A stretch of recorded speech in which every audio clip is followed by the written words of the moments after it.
Hello everyone, good morning, welcome back to my channel. সকলে কেমন আছো? আশা করি সকলে খুব ভালো আছো, আমিও ভালো আছি। তো সকালবেলায় ঘুম থেকে উঠে আগে বাইরে গেলাম, বাইরে গিয়ে আর কি থালা বাসনগুলো মেজে আসলাম। কালকে রাত্রের দিয়ে খাওয়া দাওয়ার পরে যে থালা বাসনগুলো ছিল, যেগুলো আমরা রাত্রে ধোয়া হয় না, সেগুলো সকালবেলায় ধুয়ে নিই। তো সেগুলো ধুয়ে নিয়ে চলে আসলাম রুমে। তারপরে ঘর ঝাড় দিলাম, আমি ওষুধ খেলাম, চা খেলাম, খেয়ে চলে আসলাম রান্নাঘরে। এদিকে দিদি রান্নাঘরে ভাত বসিয়ে দিয়েছে, ওই দেখো আমার ওই বা সাইডে দিদি ওইদিকে ভাত বসাচ্ছে, আর এদিকে আমি ডাল সেদ্ধ করব আর কি। এটা হচ্ছে কি ডাল জানো, ভুলে গেছি, ঠিক মনে করতে পারছি না। এটা মুসুরির ডাল না, যেহেতু আজকে শনিবার ছিল, শনিবারে আমরা মুসুরির ডাল খাই না, অন্য ডাল খাই। তো এই ডালগুলো না ভীষণ সেদ্ধ হতে চায় না খুব একটা, তার জন্য প্রেশার কুকারে দিতে হয়, তাই প্রেশার কুকারে দিয়ে দিলাম গ্যাসে। তারপরে চলে আসলাম চাল ঝাড়তে। চাল কিন্তু আমি দিদিকে ঝেড়ে আর কি ধুয়ে আগে ভাত বসানোর জন্য দিয়ে দিয়েছি চাল। আর এদিকে আমি চাল কিছুটা ঝেড়ে রাখছি, কারণ রোজ রাত্রে ভাত বসাতে হয়, তখন না চাল ঝাড়া থাকে না আমাদের। যেটার মধ্যে চাল আছে সেটার মধ্যে চাল ঝাড়া নেই। এবার সব প্রতিদিন বলো চাল ঝেড়ে ঝেড়ে কি রান্না করতে ইচ্ছা করে? কেমন একটা অলস অলস লাগে। তাই ভাবলাম সময় যখন আছে তাহলে কিছুটা চাল ঝেড়ে বালতির মধ্যে রেখে দিই। তাই এই যে চাল ঝেড়ে বালতির মধ্যে এই যে রেখে দিয়েছি, দেখতেই পাচ্ছ খুব বেশি ঝাড়িনি, অল্প কটা ঝেড়েছি। আর এদিকে দেখো রাত্রের থেকে মুষলধারায় বৃষ্টি পড়ছে, কোনো একদম থামছেই না, একভাবে হয়েই যাচ্ছে। আর এদিকে দেখো আমাদের টাইম কল, এই যে জানোই তো সবার বাড়িতে বাড়িতে এখন টাইম কল দিচ্ছে, এই যে ট্যাপ কল, এটা আমাদের ওখানে লাগিয়েছি আমরা। তারপর এই যে শুধু তো ডাল হলে হয় না, আর অন্য কিছু তো রান্না করতে হবে, নিরামিষ যেহেতু শনিবার। তাই ভাবলাম একটু পেঁপে দিয়ে আলু দিয়ে তরকারি করি, ভালো লাগবে খেতে। পেঁপে তরকারি আমার বেশ ভালোই লাগে, পেঁপে ভাজা তরকারি দুটোই ভালো লাগে। তাই দিদিকে বললাম একটু পেঁপের তরকারি করো, তাই দিদিই করেছে এগুলো, আমি করিনি। আমি সব কেটে কুটে দিয়েছিলাম আর আমি অন্য কাজ করছিলাম, আর দিদি রান্না করেছে। তো চলো এদিকে পুরো পেঁপেটা দেবো না, যেহেতু পেঁপেটা অনেকটা বড় ছিল। আর আমাদের পেঁপে গাছ না একদম ঝড়ে পড়ে গেছে। ঝড়ে বলতে কালকে রাত্রের থেকে যে বৃষ্টি হচ্ছে তোমাদের বললাম, একভাবে বৃষ্টি পড়ছে, এখনও তো বৃষ্টি এখনও ঠিক হয়নি। ওই বৃষ্টি আর রাত্রে প্রচণ্ড হাওয়াও ছাড়ছিল, সেই হাওয়ার জন্য পেঁপে গাছটা ভারী হয়ে গেছে, যেহেতু অনেক পেঁপে হয়েছিল গাছে। এবার পেঁপে ভারীতে গাছটাও পুরো ভেঙে গেছে। সকালবেলায় মা গিয়ে দেখে যে পেঁপে গাছটা পুরো পড়ে গেছে, পেঁপের যে ওয়েটে ওই ওয়েটে। তো চলো তারপরে কি করব, তাই পেঁপেগুলো সব পেড়ে নিয়ে আসলো গাছের থেকে, পেড়ে তাই যে ঘরে রেখেছে, তাই ভাবলাম পেঁপে দিয়ে তাহলে তরকারি করা যাক। তাই পেঁপে দিয়ে যে দিদি এখন তরকারি করবে, তাই আমি কেটে নিচ্ছি। আর মার ছিল একাদশী, শনিবার একাদশী ছিল, তাই মাকেও কিছু পেঁপে কেটে দিলাম। তারপর এদিকে দেখো আমার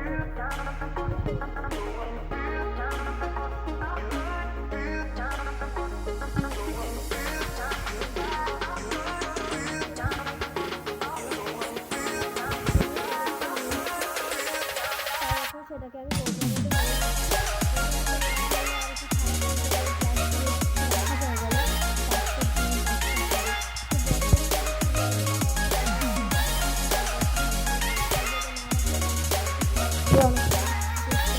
বুঝতে পারে, ওরা বলতে পারে না ঠিকই, কিন্তু এগুলো তো নিজেদের বুঝতে হয়, তার জন্য আর কি মা বললো ভালো পরিষ্কার একটা কৌটার মধ্যে রেখে, এমনি এই কৌটার মধ্যেই থাকে, তাই কৌটাটা শেষ হয়ে গেছিলো, তাই আমি ভালো করে ধুয়ে মুছে পরিষ্কার করে এই কৌটাটার মধ্যে আবার ভরে রাখছি। তো চলো তোমরা দেখতে থাকো। এরপরে এখনও প্রচুর কাজ, ছেলেকে খাওয়াতে হবে, নিজে খাবো, তারপরে দুধের ক্যান দিতে যেতে হবে, এখন অনেক কাজ। এদিকে বৃষ্টি পড়ছে, ভালোও লাগছে না, কিছু শোকাচ্ছে না, কি করব বুঝতেই পারছি না। তবু ওই যে এখন প্রায় 11টা থেকে 11:30 বেজে গেছে, ভাবলাম ক্যানটা দিয়ে আসি, বৃষ্টি কমছে না, কি করব। তবুও ছাতি মাথায় দিয়ে আমাকে ক্যান দিতে যেতে হবে। এরপরে গেলে আর তখন ঘোষ চলে যাবে, আর দুধ আনতে পারবো না, তাহলে আর রাত্রে আর দুধ খাওয়া যাবে না। তো চলো তারপরে ক্যান নিয়ে আমি চলে গেছিলাম ছাতি মাথায় দিয়ে। তারপর যে স্নান করে চলে এসেছি, আর ওই যে পুগলু আমার পেছনেই আছে, পুগলু মা সরি না সরি দিদি, আমার যা বাবা, ওখানে 3জন বসে আছে, পুগলুর সঙ্গে খেলা করছে। আর এদিকে আমি স্নান করে এসেছি, স্নান করে এসে চুল টুলগুলো বেঁধে নিচ্ছি, সিঁদুর ফিঁদুর পরে নিচ্ছি, এরপরে যাব পুজো দিতে। তো চলো তোমরা ভিডিওটা দেখতে থাকো।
এদিকে দেখো মা আজকে পুগলুকে স্নান করিয়ে দিচ্ছে, আমি আর করালাম না, মাই করাচ্ছে।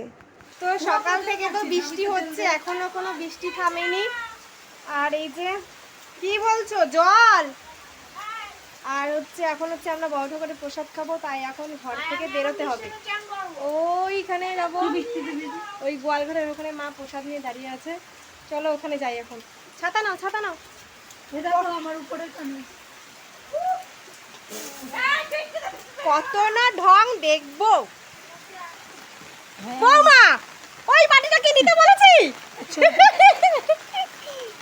সব বাটিগুলো তো তুলে রেখে দিই। তোমার এত মোটা, তোমার জন্য আর আমার ছাতার নিচে জায়গা হচ্ছে না। আমার জন্য বেড়া তুই করে করে উল্টে গেছে মোড়ের মাথার।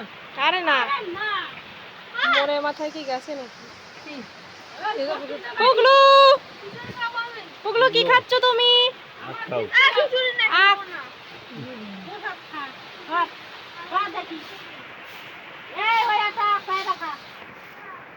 প্রসাদ খাবি না, দেখ শুধু শুধু এসেছিস।